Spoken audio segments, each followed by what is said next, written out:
Queridos, eu quero convidá-los a estarem abrindo suas Bíblias em Filipenses, capítulo 4, verso 6, já está aí projetado. Filipenses, capítulo 4, versículos 6 e 7. Queremos meditar esta noite com o tema: como um cristão vence a ansiedade. Filipenses 4, versículo 6 e versículo 7. Pela manhã nós trabalhamos o versículo 4, falando das características da alegria. E nós vamos ver que esse texto ele está encaixado. Filipenses capítulo 4, versículos 6 e 7. Eu vou pedir para que a gente faça a leitura em uma só voz, uma vez que nós estamos com a projeção. Bora lá, todos em uma só voz? Não estejais inquietos por coisa alguma, antes as vossas petições sejam em tudo conhecidas diante de Deus pela oração e súplica, com ação de graças. E a paz de Deus, que excede todo entendimento, guardará os vossos corações e os vossos sentimentos em Cristo Jesus. Amém? Como um cristão vence a ansiedade? Irmãos, nós já vimos em diversos lugares, já lemos, certamente você também já tem, por certo, já tenha lido, ouvido, que a ansiedade ela é considerada o maior mal desse século. E a Organização Mundial de Saúde estima que cerca de 50% das pessoas que vão aos hospitais em busca de atendimento, elas vão por conta da ansiedade ou de uma crise de ansiedade. Mas às vezes vão pensando que estão tendo um problema cardíaco, um infarto e uma série de outras coisas, quando na realidade é uma crise de ansiedade. A ansiedade, ela não escolhe classe social. A ansiedade, ela não escolhe faixa etária. A ansiedade, ela atinge todas as pessoas. Ela atinge adultos, ela atinge crianças, ela atinge pessoas cultas e pessoas incultas. Ela atinge pessoas ricas, ela atinge pessoas pobres, ela atinge pessoas religiosas, ela atinge aqueles que se declaram ateus. A ansiedade atinge todo mundo, está em todas as esferas sociais. Quando a gente vai para o significado da palavra ansiedade, a palavra ansiedade, ela transmite a ideia de estrangulamento. A ansiedade é como o indivíduo que está sem ar. Logo, ficar ansioso é como estar sufocado. É como se alguém cortasse o oxigênio de uma pessoa e ela sentisse assim, buscasse ar para respirar e ela não conseguisse. É um aperto, é um estrangulamento. Um escritor cristão, Gary Collins, ele é da área da psicologia, mas é um pastor, escrevendo o livro Aconselhamento Cristão, no século 21. Gary Collins, ele vai definir a ansiedade como uma sensação interna de apreensão, insegurança, preocupação, inquietação, temor, que segundo Gary Collins é acompanhado de uma elevada excitação física. É por isso que a manifestação da ansiedade às vezes se dá no nosso comportamento físico. Taquicardia, dificuldade para respirar, aperto no peito e uma série de outras coisas que as pessoas sentem na ansiedade. Para Max Lucado, A ansiedade, ela é trepidação, uma suspeita, uma apreensão. É tudo aquilo que leva nosso fôlego, nosso sono, rouba nossa energia, o nosso bem-estar. A ansiedade, irmãos, é um sofrimento antecipado por alguma coisa que nós certamente não iremos vivenciar, ou nunca passaremos. É uma antecipação de um futuro. É um sofrimento antecipado por algo que nós não vamos vivenciar. É também o resultado de uma exagerada preocupação com as coisas materiais. Alguém também define ansiedade como uma interpretação equivocada da situação, do momento, da circunstância em que ela está vivendo. A ansiedade, irmãos, tem a capacidade de esgotar as energias. Alguém que enfrenta a crise de ansiedade, ele se sente esgotado. É como se ele acordasse cansado e vivesse o dia todo cansado, porque esgota as energias de uma pessoa. E o que é, eu diria assim, mais complicador na vida de uma pessoa com ansiedade, é que ela esgota as energias dessa pessoa, mesmo antes de um problema chegar até essa pessoa. Max Lucado, no livro O Fim da Ansiedade, ele faz uma consideração interessante sobre a ansiedade. Ele diz que a ansiedade, ela não é um pecado, mas sim um sentimento. Mas embora a ansiedade não seja um pecado, ela é um transtorno, está associada a uma patologia, essa ansiedade, ela pode levar, ela pode conduzir a pessoa a um comportamento pecaminoso. Uma pessoa ansiosa, ela pode ser levada a ter um comportamento pecaminoso. E isso por quê? Porque a pessoa com ansiedade, ela pode perder a capacidade de entender que Deus, ele está no controle da vida dela. E quando a pessoa, ela perde a capacidade de entender que Deus, ou de crer que Deus, ele está no controle de sua vida, ela vai ficar ansiosa, ela vai mergulhar na ansiedade. A ansiedade pode levar o sujeito a vivenciar a incapacidade de crer que Deus é o seu refúgio, a sua fortaleza, o seu socorro sempre presente na adversidade.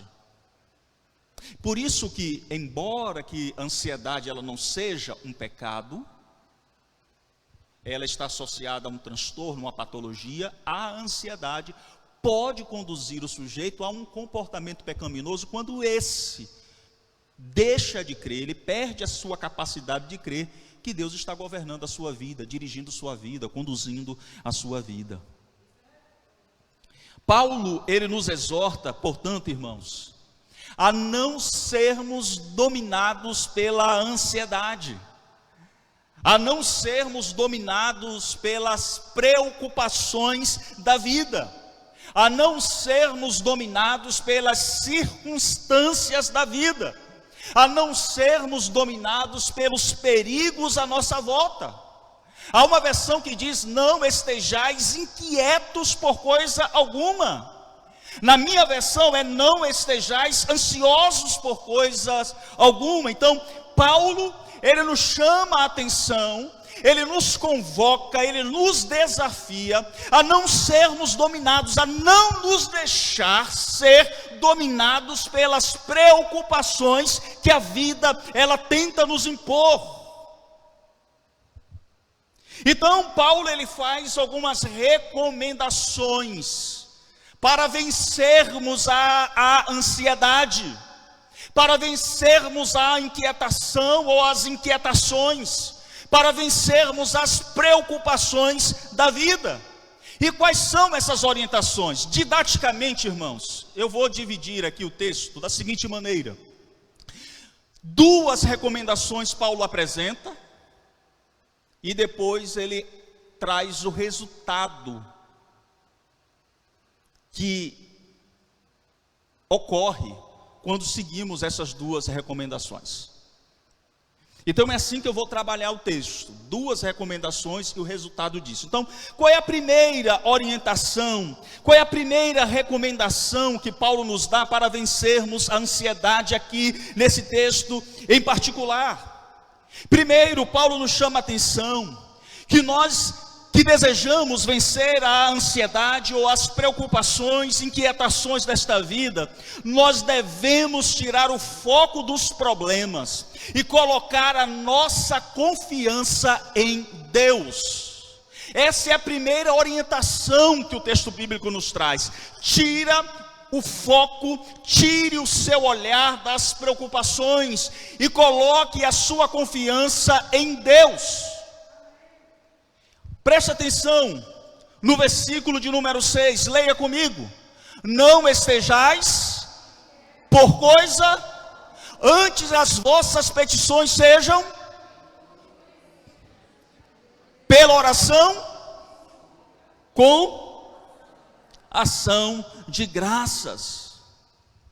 Alguém já disse que a ansiedade, ela é o resultado de olharmos para os problemas em vez de olharmos para Deus.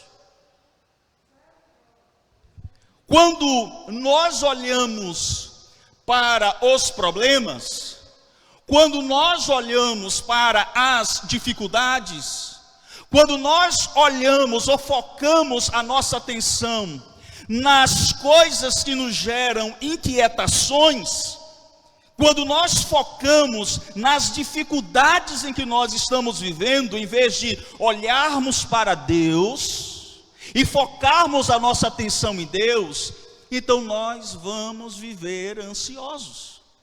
A ansiedade, ela vai dominar o nosso coração. A ansiedade vai dominar a nossa vida.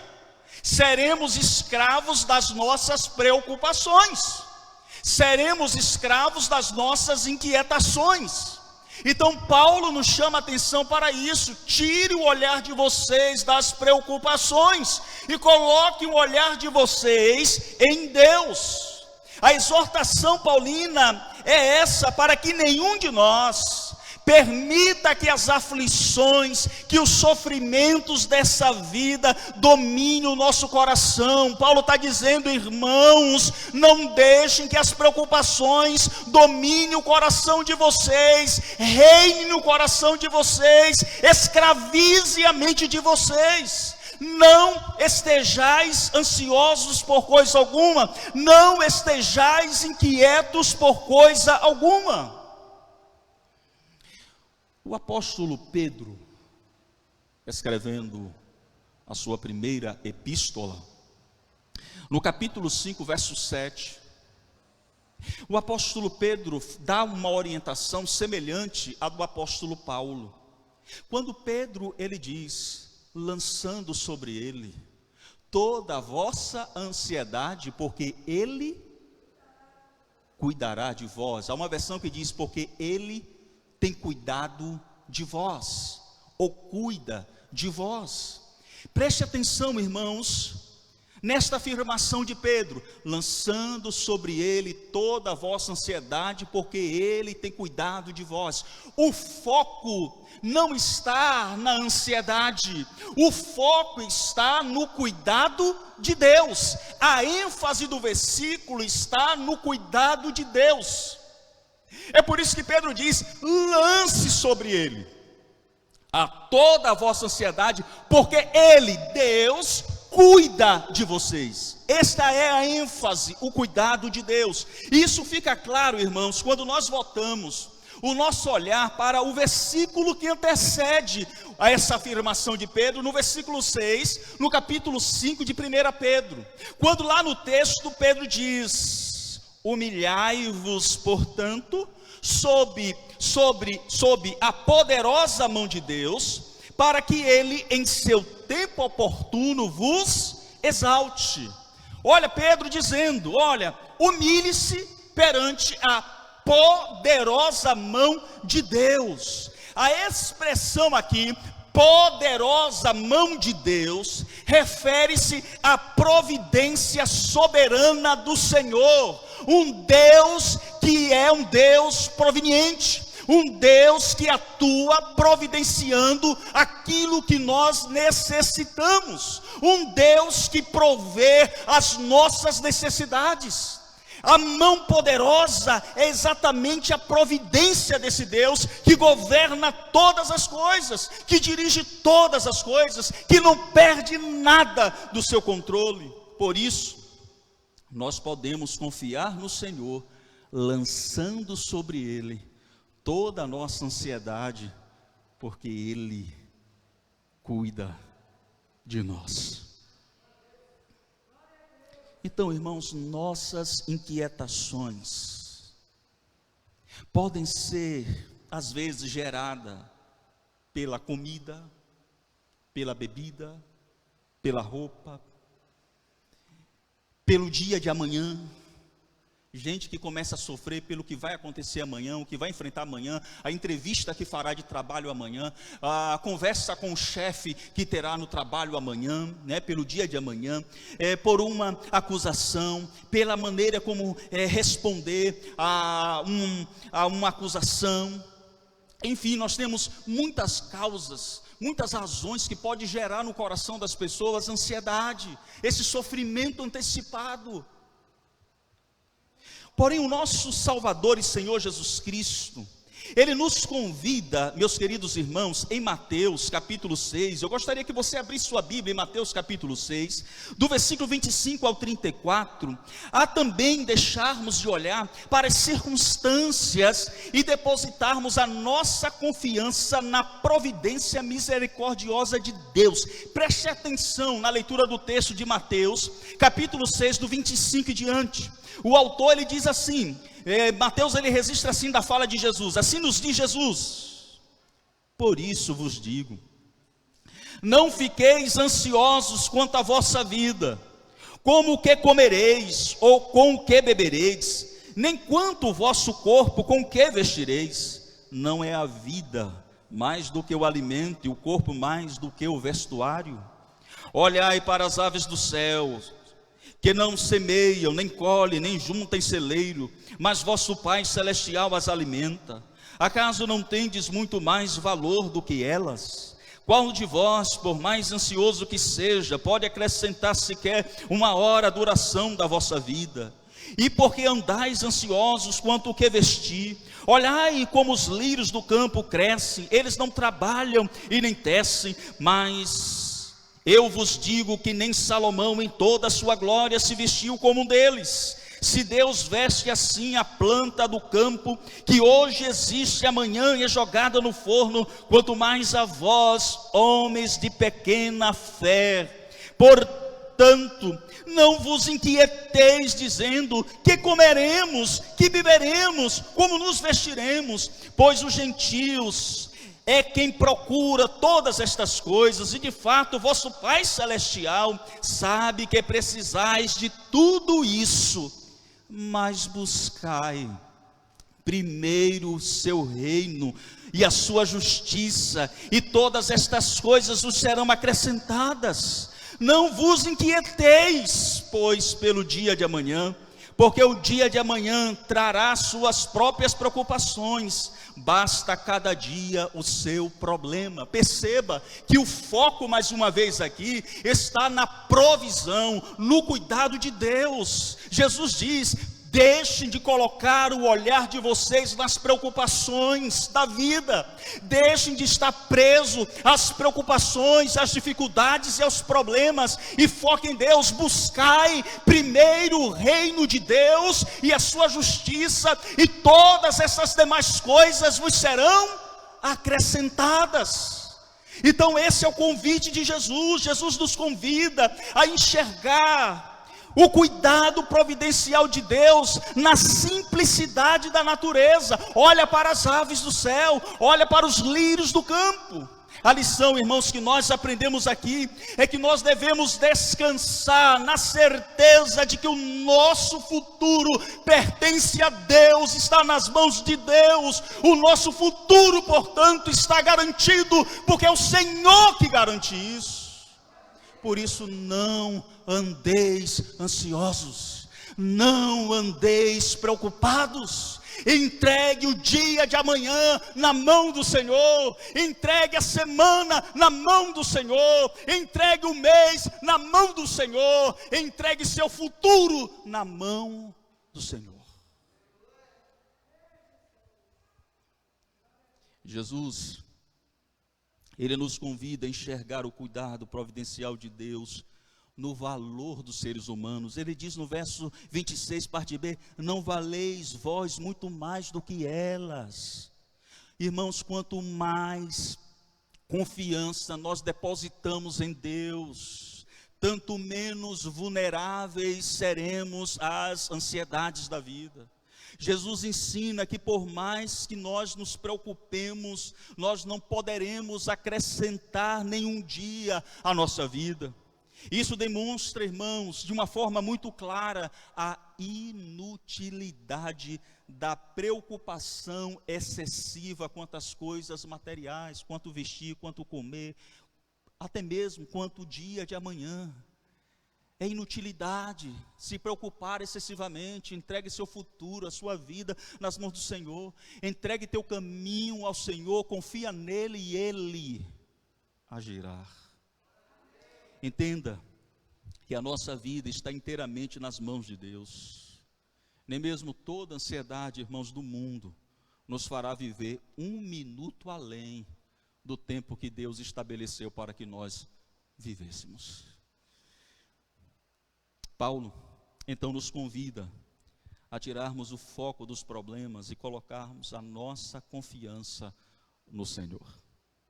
Ele diz: não andeis ansiosos por coisa alguma, pelo contrário, sejam vossos pedidos plenamente conhecidos diante de Deus, por meio da oração e súplica com ações de graças. Paulo está dizendo: deixem de olhar para os problemas, olhem para o Deus que governa as circunstâncias e cuida de você. Paulo também nos orienta aqui, irmãos, que a oração, ela é o recurso que o crente tem à sua disposição para vencer a ansiedade e preocupações da vida. Essa é a segunda orientação que o apóstolo Paulo nos dá.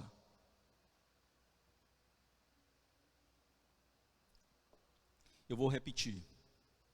A oração é o recurso que o crente tem à sua disposição para vencer a ansiedade e preocupações da vida. Vamos ler novamente o versículo 6? Vamos lá? Não.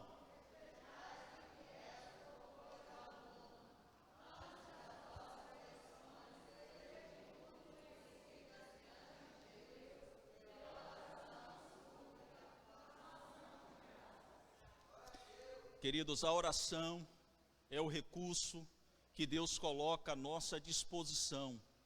É o recurso que nós temos para vencermos a ansiedade, para vencermos as preocupações da vida. William Hendrickson, ele afirma que o remédio para a inquietação é a oração. Por isso, então, o apóstolo Paulo, ele continua dizendo: olha, não andeis ansiosos por coisa alguma, pelo contrário, ou senão, que em tudo, por meio da oração, da súplica, suas petições sejam conhecidas diante de Deus, acompanhadas de ações de graças. Não estejam preocupados com nada nesta vida, antes, ou pelo contrário, coloquem tudo diante de Deus pela oração.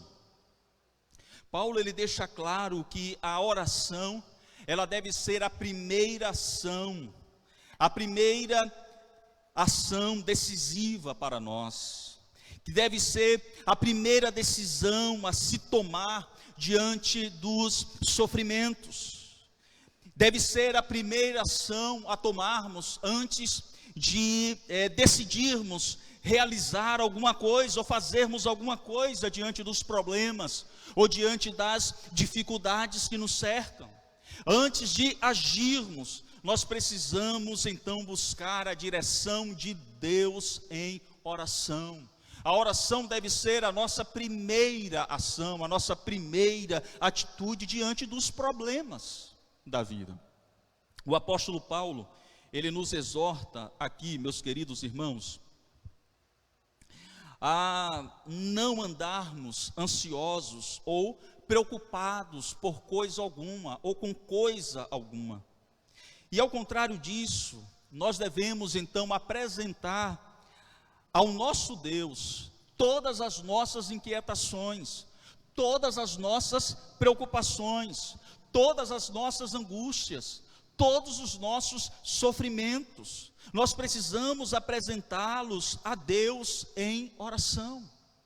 Meu irmão, qual é a dificuldade que você tem enfrentado, que você tem passado? Quais são as preocupações que têm ocupado a sua mente e até mesmo roubado o seu sono? Paulo está dizendo, apresente-as a Deus, coloque cada uma dessas preocupações diante de Deus. A orientação de Paulo é: não se preocupem com coisa nenhuma, no lugar da preocupação, ore. É isso que Paulo está dizendo.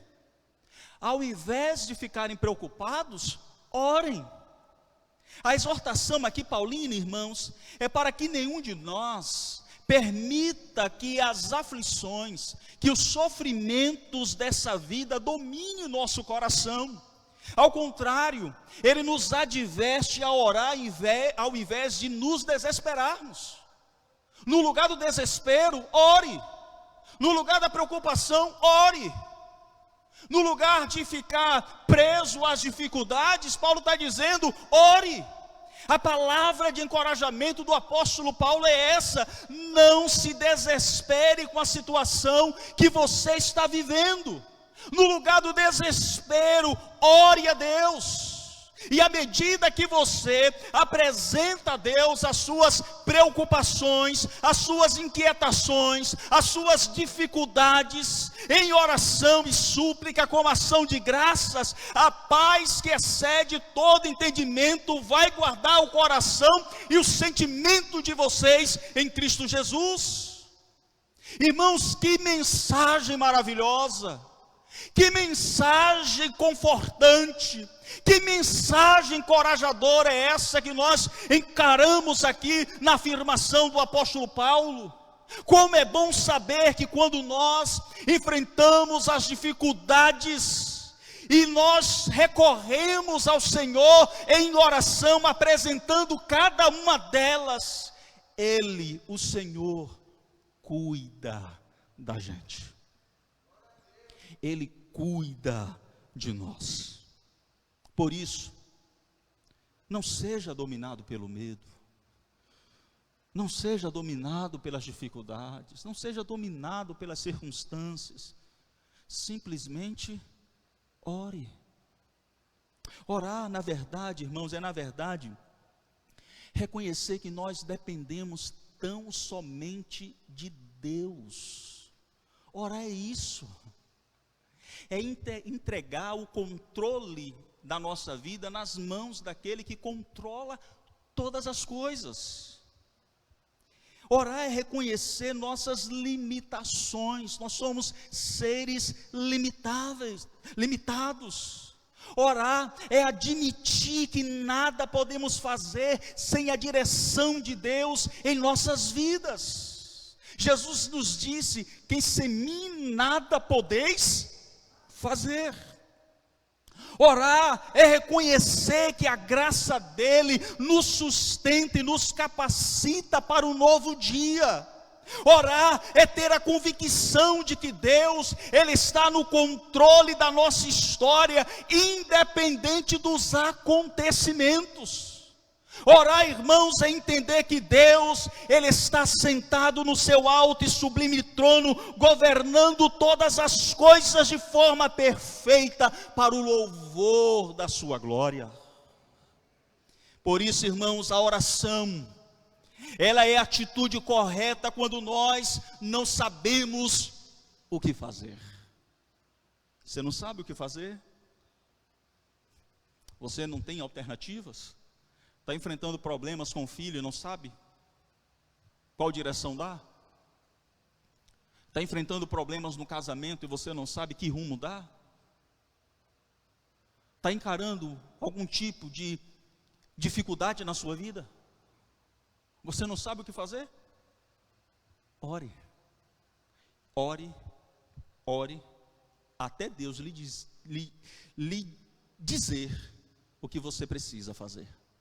Enquanto não disser, continue orando.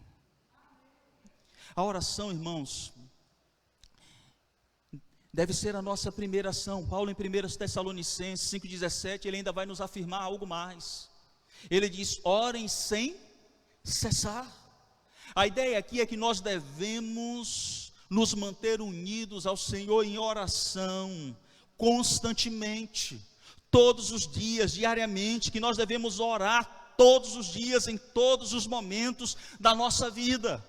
Em Colossenses 4,2, o apóstolo Paulo exorta a perseverar na oração, nela permanecendo atentos com ações de graças. Você quer ficar de pé diante dos problemas? Você que nos acompanha pela internet, quer ficar de pé diante das dificuldades, do sofrimento que você tem enfrentado? Você quer permanecer firme e alegre mesmo em meio às circunstâncias mais desfavoráveis da vida? Ore. Não negligencie sua vida de oração. A oração é o segredo para você permanecer de pé frente aos problemas. Quem ora tem um ânimo diferente. Quem ora tem uma atitude diferente. Quem ora tem um jeito diferente de lidar com os problemas. Quem ora tem uma forma diferente de interpretar as circunstâncias da vida. Quem ora tem uma forma diferente de encarar as dificuldades da vida. Quem ora tem um comportamento diferente, tem uma conduta diferente, tem uma ação diferente. Quem ora não é dominado pelos problemas. Quem ora permite ser dominado por Deus. Essa é a diferença, meus queridos irmãos. Quem ora enxerga a vida pela ótica divina, olha para o problema, olha para a aflição, mas na ótica divina, no entendimento que Deus está moldando o seu caráter, que Deus está moldando a sua conduta, e que Ele tem algo extraordinário para fazer na sua vida, na sua família, usando a circunstância, usando a dificuldade, usando o problema. Deus tem um propósito. Então quem ora, ele enxerga a dificuldade dentro dessa ótica divina. Eu sei que Deus, Ele tem um propósito com tudo isso que eu estou vivendo. E eu sei que o final de tudo isso é a glória do nome dEle.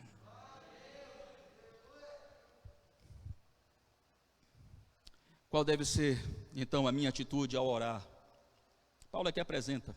Primeiro, a nossa oração deve estar centrada em Deus. Ele diz: antes, as vossas petições sejam tudo conhecidas diante de Deus. Então, foque no Senhor e não nas circunstâncias, porque quem ora, tira o olhar das circunstâncias e foca o olhar em Deus. Orar é deslocar o nosso olhar do problema, focando em Deus. Segundo, devemos apresentar todas as nossas necessidades ao Senhor em oração, seja em tudo conhecida diante de Deus por meio da oração e petição. Lembre-se do salmista, quando na sua aflição ele disse: na minha angústia clamo ao Senhor e Ele me ouve. Salmo 120, versículo 1. O próprio Jesus nos ensinou em Mateus 7,7: pedi e dá-se-vos-á, buscai e encontrarei, batei e abre-se-vos-á, porque aquele que pede recebe, aquele que busca encontra, e aquele que bate abre-se-lhe-á. Em João 14,13, nós lemos: tudo que pedirdes em meu nome, eu o farei. Assim nos diz Hendrickson: aquele que ora, entra na própria presença de Deus, sabendo que não existe nada tão grande que seu poder não possa executar, nem tão pequeno que seu amor não possa amar. Terceiro, devemos orar com uma ação de graças no coração. Paulo diz, com ações de graças. A ideia aqui é, orem com gratidão no coração de vocês. É orar com gratidão em nosso coração por reconhecer o cuidado de Deus sobre nossas vidas, mesmo diante das aflições. Olhe para as circunstâncias e perceba a mão de Deus movendo todas as coisas em seu benefício. Então orar com gratidão, orar com ações de graça é orar com gratidão, reconhecendo que Deus tem cuidado de nós. Isso implica humildade, isso implica submissão à vontade de Deus, reconhecendo que essa vontade de Deus, ela é sempre melhor para nós. Nós devemos, irmãos, haver em nós um coração agradecido, reconhecido por favores do passado. Quantas vezes Deus operou em nossa vida e em nossa família no passado? Você já se esqueceu disso? Das grandes coisas e extraordinárias coisas que Deus fez por você? Então orar com ação de graça é isso, é reconhecer o que Deus fez por você no passado. É reconhecer as bênçãos do presente, quantas bênçãos Deus tem lhe dado. E também é estar firme, é ter uma firme segurança com relação ao futuro. Ele cuidou de mim no passado, tem cuidado de mim no presente, continuará cuidando de mim, da minha vida, da minha família no futuro. Hendricks diz que a oração sem ação de graças é como o pássaro sem asas, não pode subir ao céu, nem tampouco pode ter aceitação de Deus. Lembremos, irmãos, que os grandes avivamentos da história da igreja ocorreram com homens de joelhos orando, perseverando em oração. Os grandes problemas do mundo foram vencidos quando a igreja de Deus se colocou de joelho e orou. Então não cesse de orar, pois grandes coisas da parte de Deus estão a caminho para fortalecer sua igreja, para fortalecer sua vida, para fortalecer sua família. E qual é o resultado então de orarmos a Deus e nele depositarmos a nossa confiança? Qual é o resultado de tirarmos o olhar das circunstâncias e focar em Deus, e de levarmos tudo a Deus em oração? Aqui eu entro no versículo 7, na terceira e última lição. Quando o nosso olhar, ele está firmado em Deus, e em tudo recorremos a Ele em oração, nosso coração passa a ser dominado pela paz de Deus e não pelas circunstâncias. Eu vou repetir. Quando o nosso olhar está firmado em Deus e em tudo recorremos a Ele em oração, nosso coração passa a ser dominado pela paz de Deus e não pelas circunstâncias da vida. Vamos ler o versículo 7, vamos lá? E a paz...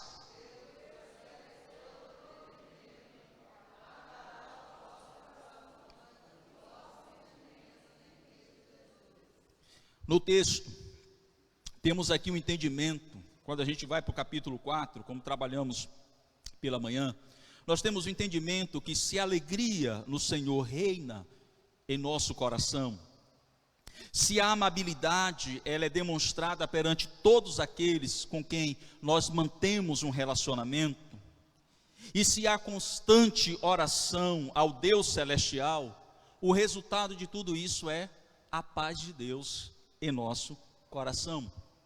Paulo começa a frase assim: e a paz de Deus que excede a todo entendimento. Queridos, esta doce paz, ela tem sua origem em Deus. Esta paz é a paz de Deus. Ele quer que eu e você, que nós venhamos a possuir esta paz. Ele tem um prazer em conceder a sua paz para nós. A paz é de Deus, é uma dádiva de Deus, é dom de Deus, é dom do amor de Deus. Ele não só concede paz ao nosso coração, mas Ele também mantém em nosso coração esta paz em todas as circunstâncias da vida. Ele concede e mantém essa paz em todas as circunstâncias da vida. É por isso que Paulo diz: alegrai-vos sempre no Senhor. Outra vez vos digo, alegrai-vos no Senhor.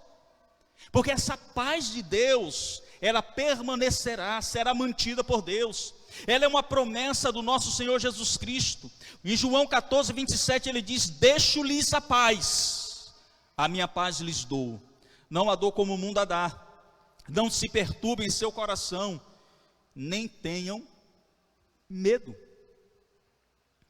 Em João 16, 33 ele diz: eu lhes disse essas coisas para que em mim vocês tenham paz. Neste mundo vocês terão aflições, contudo tenham ânimo, eu venci o mundo. Jesus nos prometeu da sua paz. Para Hendricks, a paz é o sorriso de Deus refletindo na alma do crente. É assim que Hendricks vê a paz, o sorriso de Deus refletindo na vida do crente. Ele diz mais: é a bonança do coração depois da tempestade do Calvário. Lembra daquilo que dissemos pela manhã? O choro pode durar uma noite, mas pela manhã vem o quê? É a firme convicção de que Ele, que não poupou nem mesmo seu próprio Filho, antes o entregou por todos nós, certamente também, livremente, nos dará com Ele todas as coisas. Romanos 8,32. E Hendricks fecha então, citando o versículo de Isaías 26, versículo 3: tu, Senhor, conservarás em perfeita paz aquele cujo coração é firme, porque ele confia em ti. Quem confia em Deus tem da paz de Deus.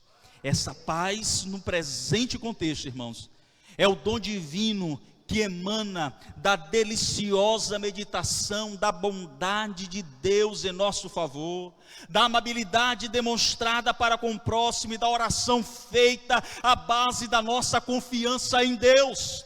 Essa paz que excede todo entendimento guardará os seus corações, os seus pensamentos em Cristo Jesus. A palavra guardar aqui, ela é um termo militar, referia-se ao sentinela, a uma sentinela que estava ali guardando e protegendo alguma coisa. Então a ideia aqui é que a paz de Deus montará uma guarda à porta do coração e da mente como uma sentinela celestial, protegendo a nossa vida, protegendo a nossa alma, protegendo as nossas emoções. Ela impedirá que angústia corroa o nosso coração, impedirá também que a nossa mente seja invadida por pensamentos indignos e torturantes. O homem de fé e a oração dele, que tem se refugiado em Cristo Jesus, e nele está protegido e guardado aqui e na eternidade. Por isso, irmãos, permitam que a paz de Deus encha o seu coração. Você que nos ouve pela internet, permita que a paz de Deus encha o seu coração. Busque viver na total dependência do Senhor. E eu concluo: todos nós estamos sujeitos às aflições da vida. Todos nós, uma hora ou outra, vamos vivenciar situações difíceis, de aperto. Tudo isso, irmãos, problemas, dificuldades que todos nós podemos viver, pode nos levar a vivermos ansiosos, a vivermos inquietos. Talvez você adentrou aquele santuário enfrentando problemas na sua vida que tem lhe deixado ansioso, inquieto. Talvez você não esteja conseguindo dormir bem, dormir direito. Talvez você que nos acompanha pela internet esteja vivendo a situação assim, um problema de saúde na família. Seja qual for a sua situação, talvez você se sinta assim. Mas na palavra de Deus, nós encontramos o consolo que nós necessitamos, irmãos, para enfrentarmos dias difíceis. Você tem o consolo de Deus para enfrentar os dias maus. Paulo, ele nos dá as orientações para vencermos a ansiedade. Primeiro ele diz, tira o foco dos problemas, pare de alimentar, pare de dar zoom nos problemas, pare de aumentar a lupa nos problemas, foque em Deus, olhe para Deus. Essa é a primeira orientação que Paulo nos dá. Coloque a sua confiança no Senhor, coloque a sua confiança naquele que governa todas as circunstâncias. Segundo, devemos orar ao invés de nos desesperarmos. Está difícil, ore. Está enfrentando problema, ore. A situação está preta, ore. Você não sabe o que fazer, ore, até Deus lhe dá o direcionamento. E como resultado disso, meus queridos irmãos, nosso coração passará a ser dominado pela paz de Deus e não pelas circunstâncias da vida. Que seja a paz de Deus a dominar o meu e o seu coração. Por isso, descanse no Senhor, descanse no poder do Senhor.